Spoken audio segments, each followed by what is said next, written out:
We're going to talk a little bit more about demand here. We see the demand schedule. Remember price for Twinkies, of course. What else? Price is 9, I would buy 0. Price of 1, I'd buy 7. Okay, that's our demand schedule. Now, there are other things besides just price, or I should say in addition to price, that affects our consumption. What are some of the things that affect our consumption of goods and services? Well, price is one of them, but that's the only thing we're accounting for here. Well, there are other things like the price of related goods, the price of zingers. You know, it's kind of like a Twinkie. Our tastes and preferences change over time. You know, things become cool and they become uncool. Our expectations of the future will change or affect our purchase of goods and services today. And so we're going to take a look at that. Well, first of all, let's say this is my demand schedule for when my income, I'm going to call it income level 1. And we use Y for income in economics because I is taken. I stands for investment. So we use Y. So income level 1, that is what I will buy. But let's say I get a big raise, or I get a new job, or that pays more. You know, my income has gone up. Something has changed. Well, I'm going to have a new demand schedule. We'll call that income level 2. So now, at $9, where I used to buy 0, now I'll buy 1. At $7, I used to buy 1, now I'll buy 3. $5, before my big raise, I would buy 3, now I'll buy 5. And at $1, I used to buy 7, now I'll buy 9. So at every price, I will buy more than I did before because my income went up. Well, let's graph that.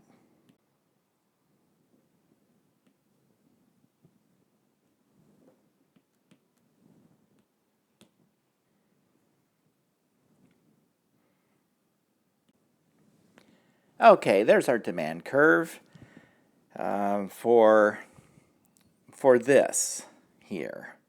There's our original demand curve when income was at the lower level. So let's see. Let's see what happens to our new demand curve. Now we're going to graph this.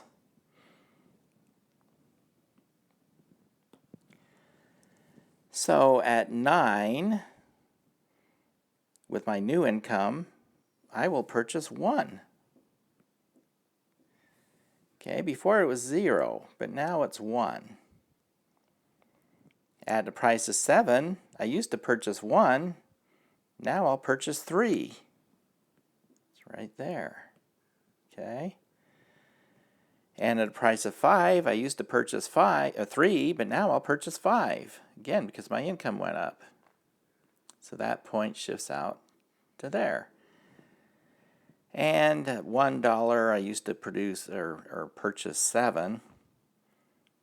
Now I'll purchase 9. So that point shifts out to there. So everything shifts to the right. Connect the dots. And we'll call that demand curve number 2. We have a rightward shift of the demand curve. Every point along the demand curve, I will consume more Twinkies at any price now because my income went up. Now, let's suppose a recession came along. Well, here's a great hypothetical, since we're living through it. Well, actually, a recession didn't just come along in the economic sense of a recession comes along every 7 years or so, just kind of naturally. No matter who's in office, no matter what's going on, our economy is somewhat cyclical, and we will talk about that later in the course. But here, the economy was literally shut down in response to a pandemic. So it had nothing to do with economics, is what I'm saying. But the result's the same. It's we have a severe slowing of the economy. So in that case, what will happen? Well, at every price, at every price, I'm going to consume less. It's going to shift, the curve's going to shift the other way. It's going to shift to the left because my income has gone down. Or maybe I haven't lost my job. Maybe I haven't, had my hours cut. Maybe none of that. But I'm afraid that it could happen. The expectation that it could happen would cause me to consume fewer Twinkies at any price. So the demand curve shifts to the right. If my income goes up, and it will shift to the left if my income goes down. But I'm making an assumption here. I'm assuming a normal good.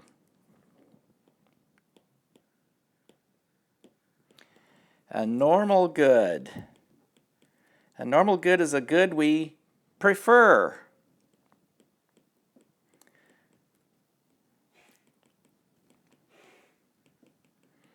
It's a good we like. And goods we like, we buy more of when our income goes up because we can afford more. We buy less when our income goes down because, well, we can't afford to buy as much as we bought before. We like normal goods as opposed to an inferior good.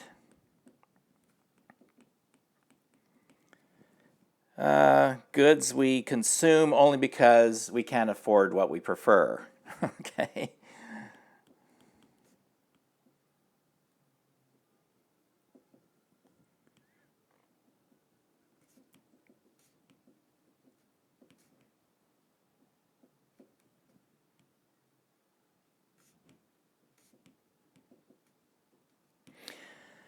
Okay. Well, an example of an inferior good might be intercity bus travel.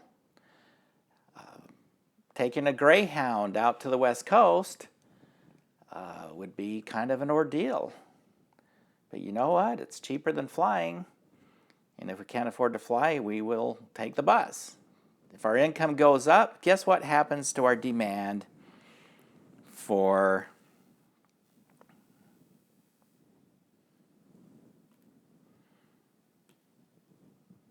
here we go, bus travel, price, quantity. Here's the demand for bus travel. And our income goes up. Let's say you're a college student and you graduate and you get a nice paying job. What's going to happen to your demand for bus travel? Probably, it's probably going to go to the left. You're going to demand less bus travel at any given price than you did before because your income went up. You lose your job, guess what happens to your demand for bus travel? Well, it goes back out, shifts out to the right again. So that's the situation with inferior goods. So when it comes to changes in income, we've got to know if we're talking about a normal good or an inferior good. Other inferior goods might be something like, a bicycle is an interesting case. A bicycle could be inferior or a normal good, depending how you look at it. if you use a bicycle for recreation and to get physically fit, it's a normal good.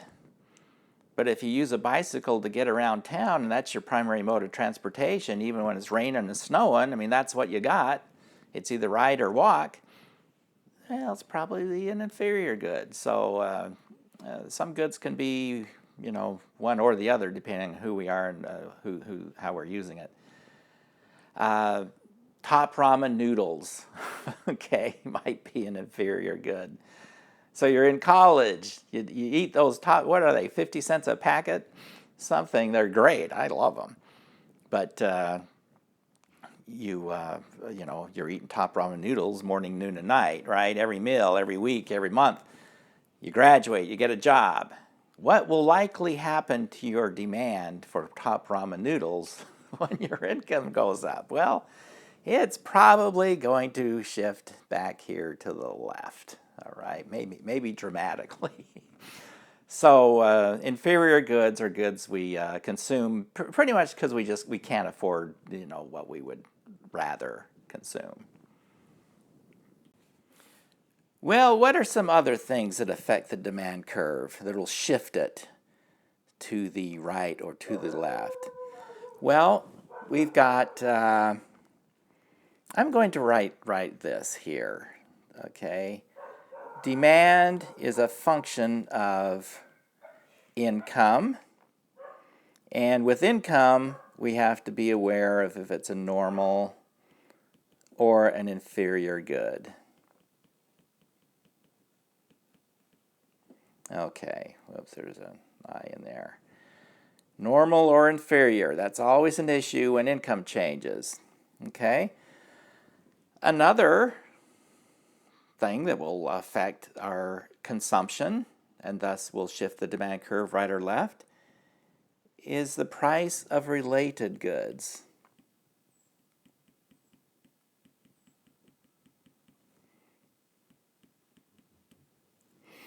Price of related goods. Okay, so here we are. Price of, let's stay with the winner, Twinkies. And here's our demand curve for Twinkies. And the price of Zingers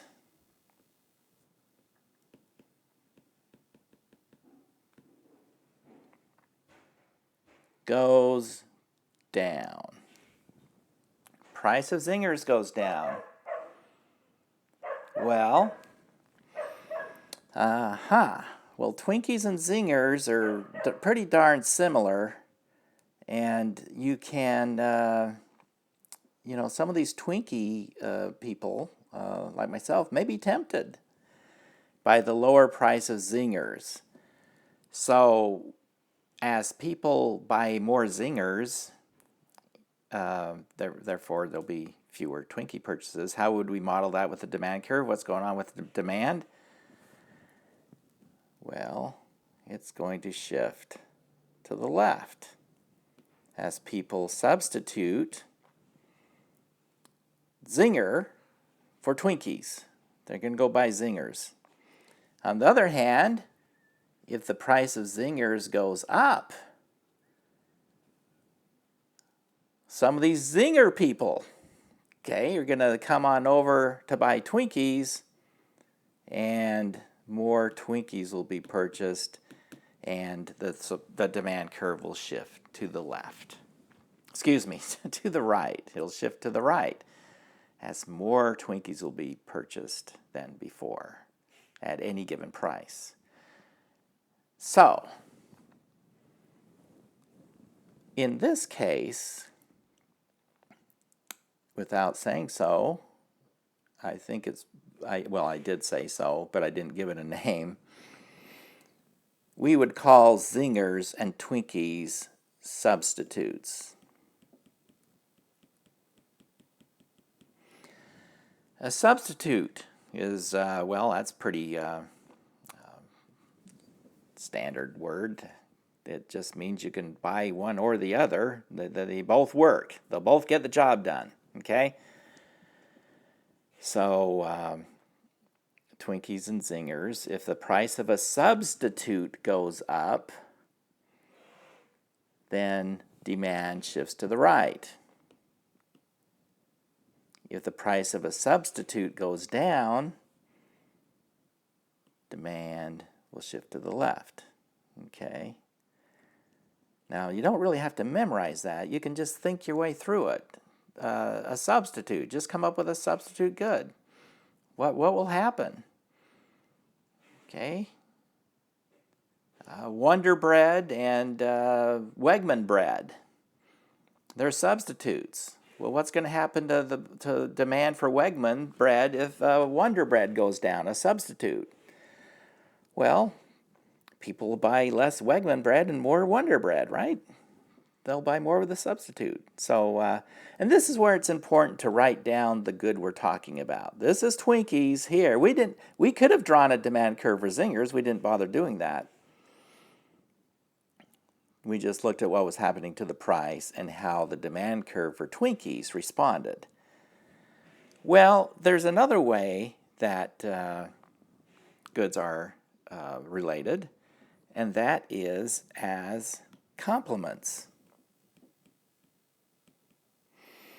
And I can never spell complements. It's too bad this isn't live. I never know if that is an irony. So so be it as it may. Well, okay. So,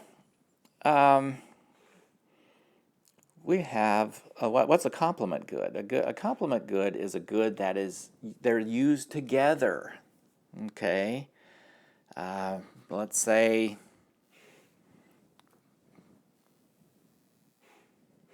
bread and butter.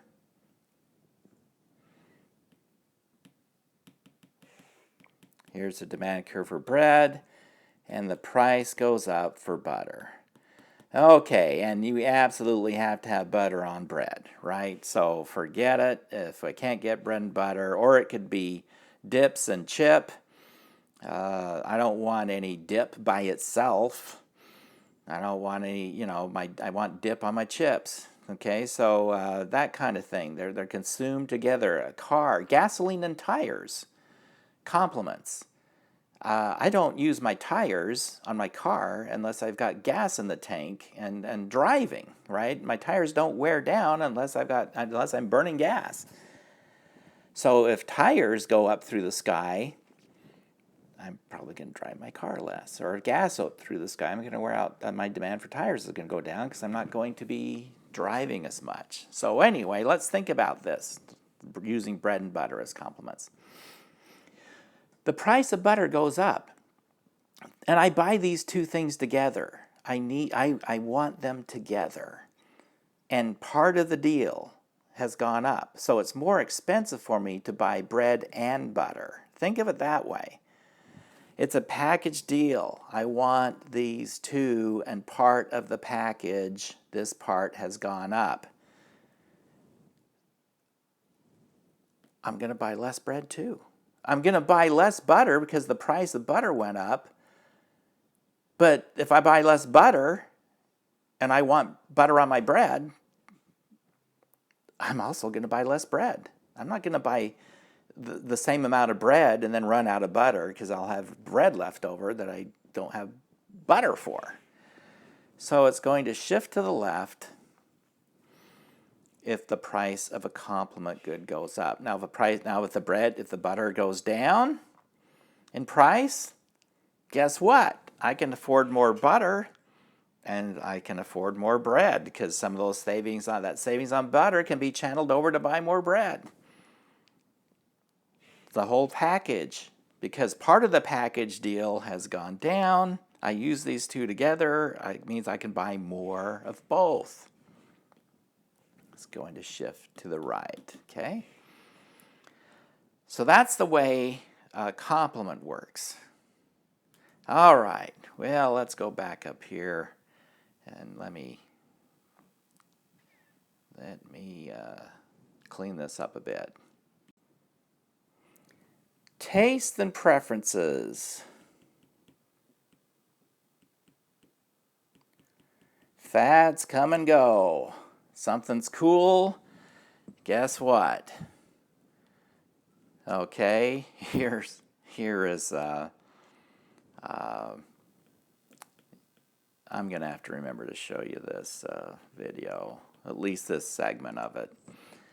Jordache jeans. I doubt you've ever heard of them, but back in the, man, when was this? 80s, 70s maybe? 70s or 80s. Jordache jeans became absolutely, everybody had to have them. You were cool if you had them. I mean, how many times have we seen this with a variety of other goods? We've seen this a million times. Demand shifted way out.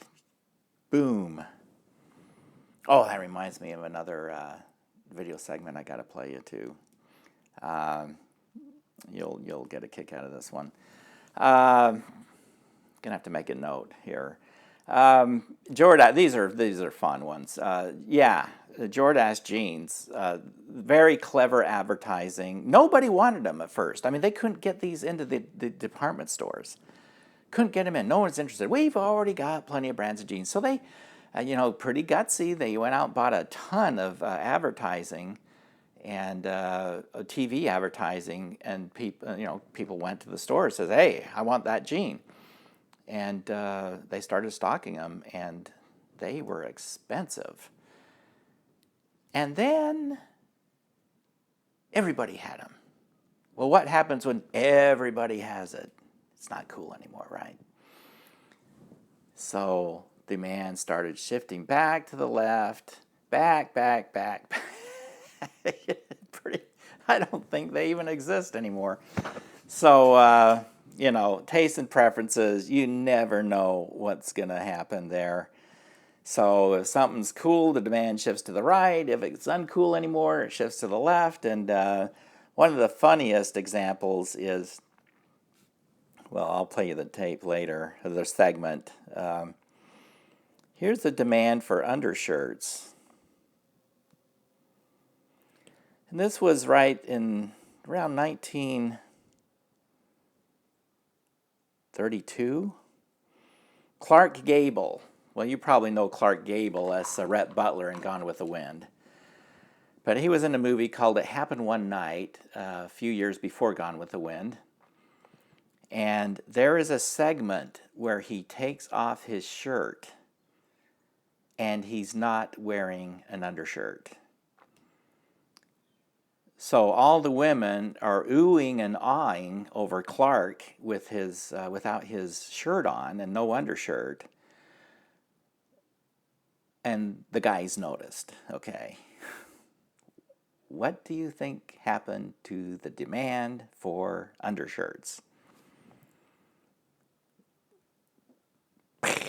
It crashed. It dropped by about a third, if I recall right. It dropped by more than that. It dropped like 60%. It just crashed.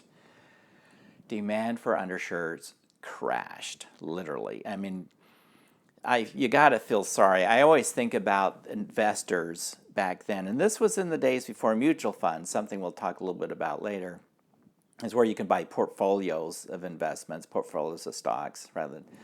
But back then, before investment mutual funds, you researched the companies, and the companies of the day, the undershirts, a company that makes undershirts. My goodness, you'd think that was a pretty safe investment. Not after Clark took off his shirt, and we'll watch that segment. And it didn't recover. The market didn't recover. Slowly recovered, and didn't fully recover until World War II, where undershirts were a uniform requirement. So, taste and preferences. Boy, what a wild card. You never know what's going to happen there. And expectations.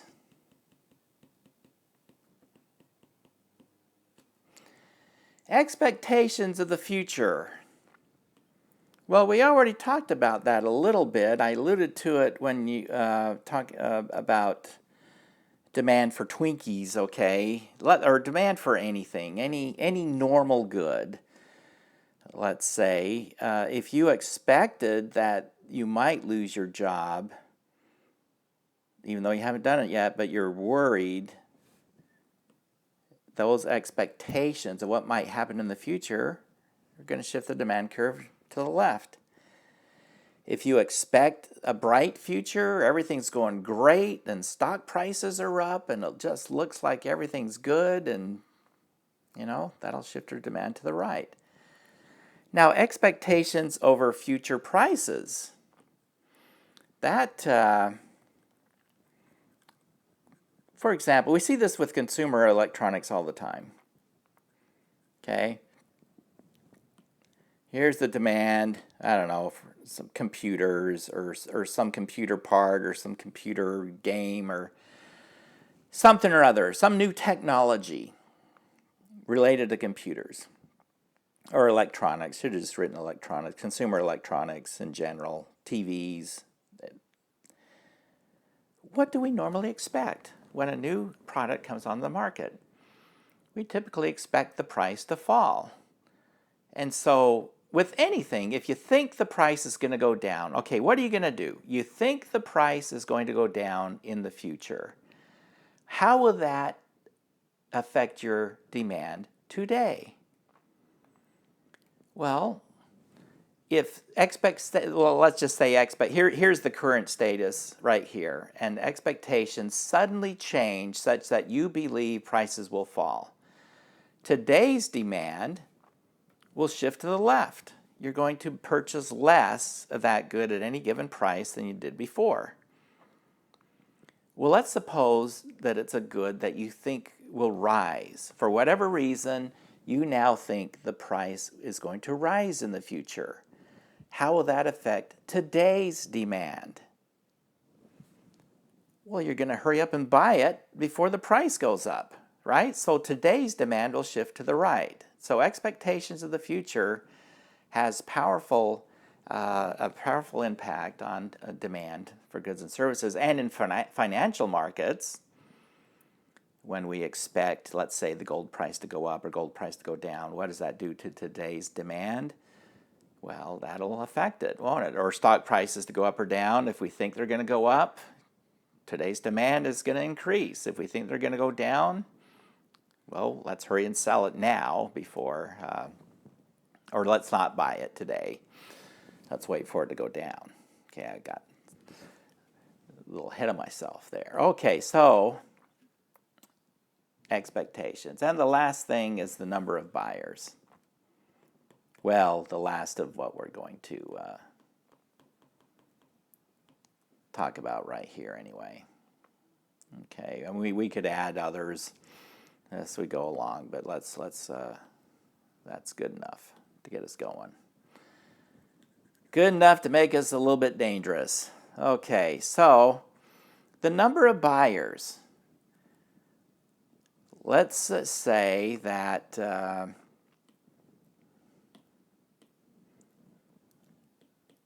here's the demand for pizza in a college town, small college town. And the semester ends. It's summer. Everybody leaves. They go home. What happens to the demand for pizza? Shifts to the left. Correct? They come back at the end of August, 1st of September. What happens that first week for the demand for pizza? Oh, yeah. So, number of buyers in a market will affect the demand curve. Okay, well, that's it for demand. We know why it slopes down because of the law of demand, the inverse relationship between price and quantity. But we also know that other things that are not in the model. See, all we've got is price, all we've got is quantity. Income's not on the model. It's not on the graph. Price of related goods not there. None of these things are on our graph. So the only thing that the only way we can deal with changes in these things that affect demand is to move the curve. The curve is going to move. So if you can't remember if something changes, if it's a movement along the curve or a shift of the curve, remember, if you don't see it here or here, it's a shift of the curve. Now, before I go any further, little vocabulary. Okay, we've got to talk about the difference in the change in demand and change in quantity demanded. A movement along the curve